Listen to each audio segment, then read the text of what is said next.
Hey guys, that kid from middle school that is allergic to grass and claims that Peter Pan is a secret character in Mortal Kombat here with another video. Today I'm going to show you guys two different controls using a fan. This requires you to fan a deck of cards, which requires level 50 virginity. If you want to obtain level 50 virginity and learn how to fan a deck of cards, you could check out this video up here. But as my grandfather used to say, let's just cut the bologna and spread the cheese. My grandfather was a retard. So this first one is a move known as the Lepaul Automatic Jog Control. Now, Lepaul not only wins the award for the name most likely to get you beat up and your lunch money stolen, but also he was the inventor of a lot of flashy, flourishy, and practical moves in card magic. This move in particular, from what I've researched, is most likely his. Somehow, if your virginity levels supersede level 50, it's over 9,000! And you're a Grandmaster Virgin, and somehow you know more about this move than I do, leave it in the comments along with your level.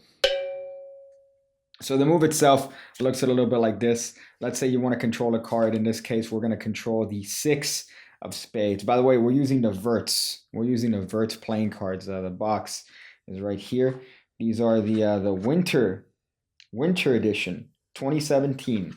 So that's for those of you guys that want to know what deck. Anyway, so we're going to control the 6 of spades. That card goes into the spread. We're going to just score it up very fairly. The spectators could tap it if you want them to, depending on how much you spent on the playing cards. And at any point in time, we could control that card exactly where we want, which in this case is to the bottom of the deck. Now, once again, that is known as the Lepaul Automatic Jog Control. And you're going to see the reason it gets its name, the Automatic Jog Control, because it pretty much requires no work on your end other than fanning the cards. So for this, you do whatever is your favorite fan. Here I'm using a pressure fan. Some people enjoy doing a thumb fan, which I cannot do with my left hand. I could do with my right hand, but I can't do with my left hand. That's pretty bad. You see that?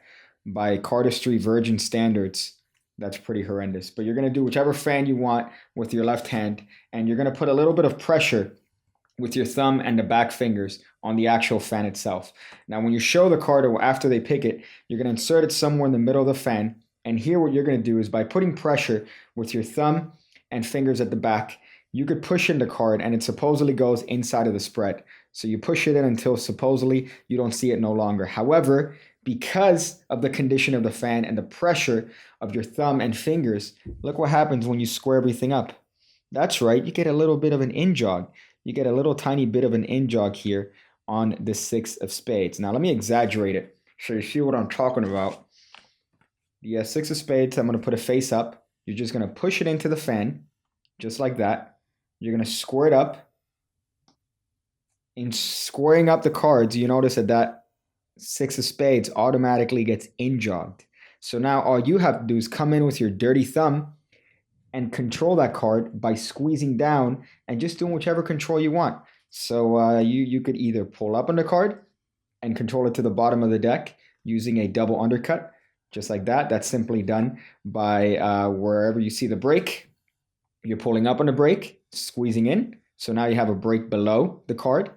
You transfer that to the thumb break. For those Episcopalians, this might be a difficult maneuver, but you grab approximately half the cards and you bring it to the top. Then you grab all the cards and bring that to the top. And guess what? You have a card controlled, son.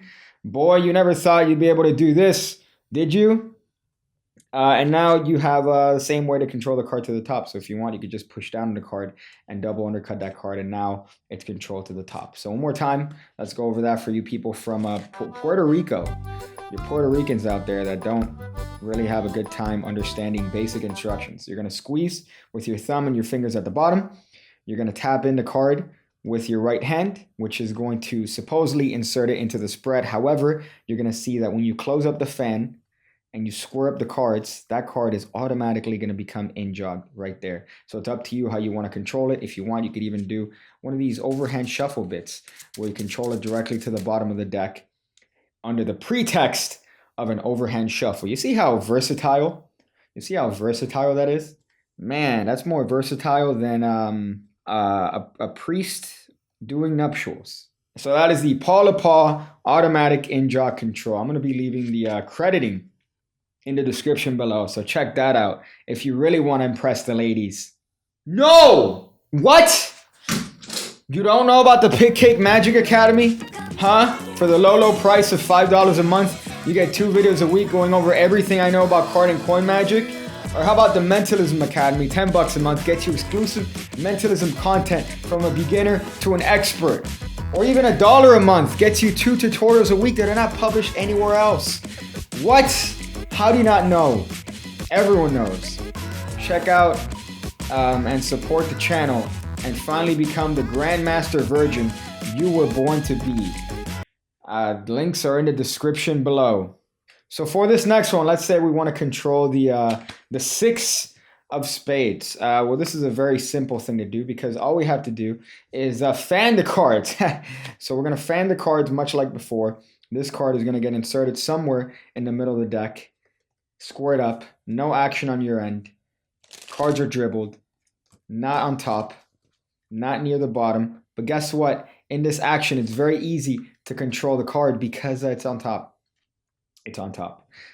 So there's a couple of different ways to do this, and there's a couple of ways to approach this. This is just one that I feel a little bit comfortable with. So for this move, you're more than willing to use a fan with whichever hand you want. If you want to fan the cards with your left hand, hey, that's up to you. Marry a horse if you want to.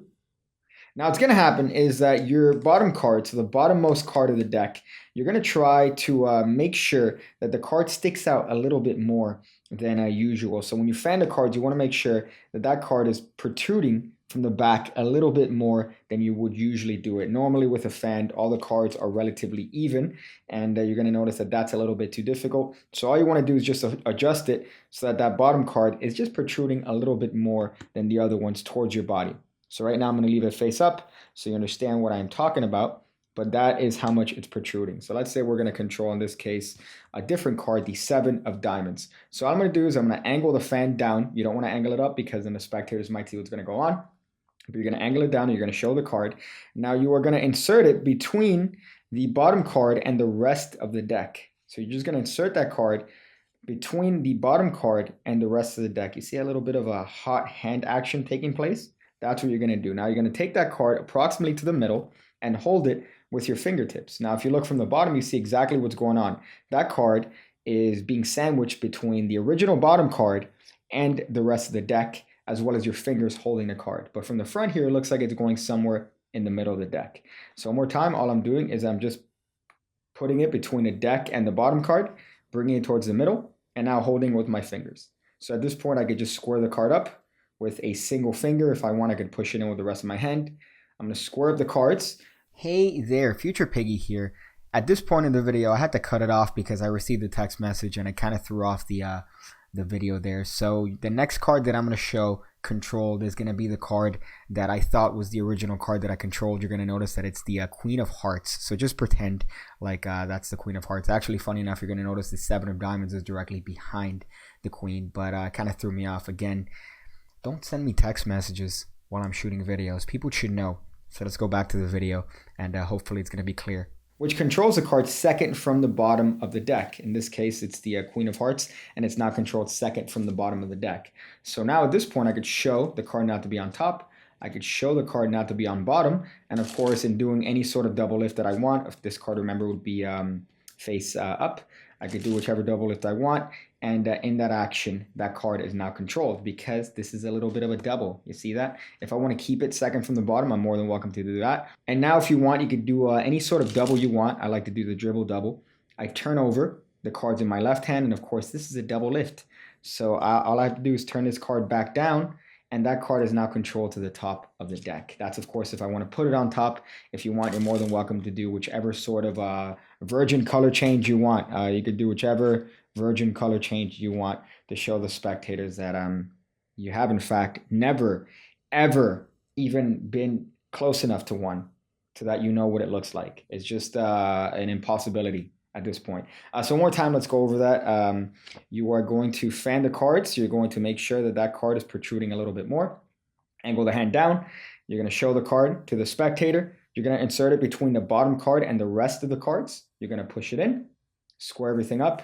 You can now at this point show that the card's not on the top or on the bottom, and you're ready to go. You're ready to kill them with whatever trick you want them to. Man, what a fun control. You guys really get the good stuff here on the PigCake channel. If you guys aren't subscribed, then you guys are really missing out on some hot magic. Some hot magic. So make sure to subscribe if you guys haven't already. Thank you guys. I'm gonna go figure out different ways to use a Funko Pop of Warrior Summer from the popular television show Rick and Morty to try to exchange for mead.